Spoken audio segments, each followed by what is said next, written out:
grace is a spiritual virtue with an endless possibilities and benefits. One day of grace from God is worth more than a lifetime of labor.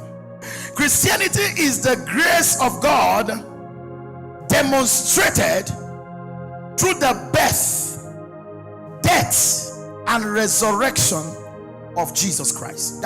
So grace is the factor that distinguishes Christianity from other religions. There will never be Christianity without grace.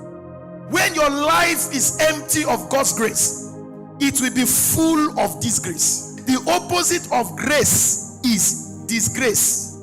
Where grace is not present, there will be disgrace. So grace is God at work in a human vessel. Grace is the mystery that converts a murderer to become a messenger. There are things that you can actually explain. Can I submit to you? There are events that happen in your life that you can actually explain. You know how this money came. You know how you bought a car. You know how you got a house. You can explain it. You did a job, you got a contract, and then you know somehow, you know how you were able to achieve the things you have achieved. You have explanation to them. They are events. They are blessings that enter your life that even you cannot explain. If somebody asks you, well, I found out, you say, I don't know. When you cannot explain certain blessings in your life, it is the grace of God at work, not your effort. So grace is divine election at the edge of human rejection. When you are elected where you are supposed to be rejected, you are under grace. Have you gone to bid for a contract? While you bid there for the contract, even yourself, you were telling yourself, I know sir, I no go get them. But at the end of it, everybody will qualify for it, but they didn't pick them, they chose you. It is grace. Grace is God's approval. Grace is God's recommendation at the gate of human oppositions. Everybody say no, he must not have it. Everybody say no, he does not deserve it.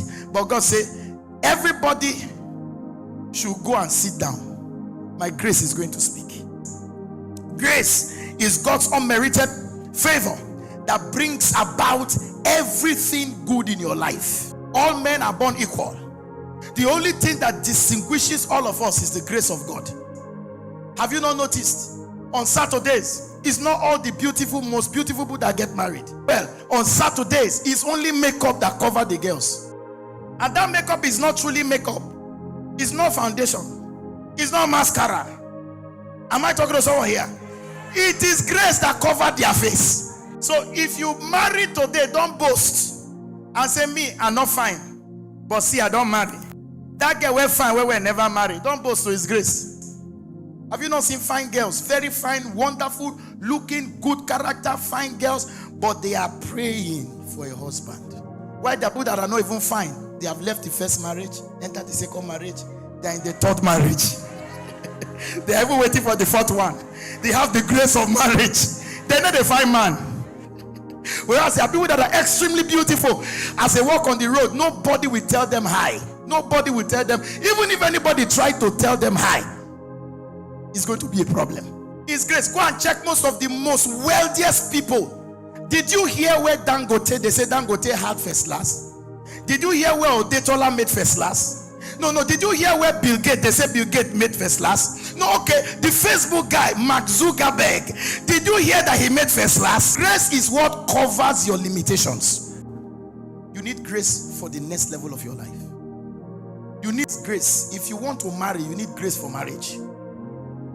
You need grace after marriage. You need grace to stay married. There are people that have grace for children. Once, bam, you don't enter. Whereas there are people, oh God, they are looking for just one. Just one. The grace that will put everything you have trusted God for in your life. If I be a man of God, if there is any grace at all in my life, I decree and I declare, let that grace rub off on you today. Yes. So we are saved by grace, not by works. When you become born again, God doesn't see your sins anymore. God doesn't see your past.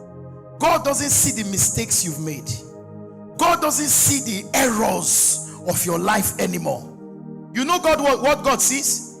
God sees the sacrifice of Jesus on the cross. Now, sometimes I don't even know why God uses, the foolish things to confound the wise. Now, there are people that, condemn themselves. There are people that won't come to church, or they won't come to church because they feel that God is against them. Sir, God is not against you. God is for you. Don't run away from God. Run to God. Always run to God in your mess. Don't run from God. Run to God, because there is enough grace. Listen, Christianity is not for endurement. Christianity is for enjoyment. You are not born again to suffer. Any person that tell you that suffering is part of the package is not true. Suffering is not part of the package. Are you listening to me? It's not part of the package. You know why people suffer?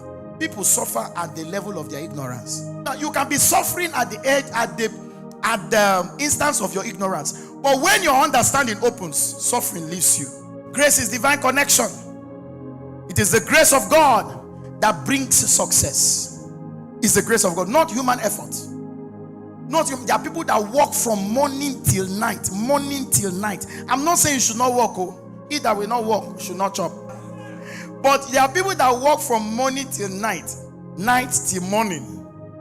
And yet, they are struggling and they have nothing to write home about. There are people that stay in one place. Grace just works for them. Listen, I've discovered this. It's better to walk by grace than to walk by effort.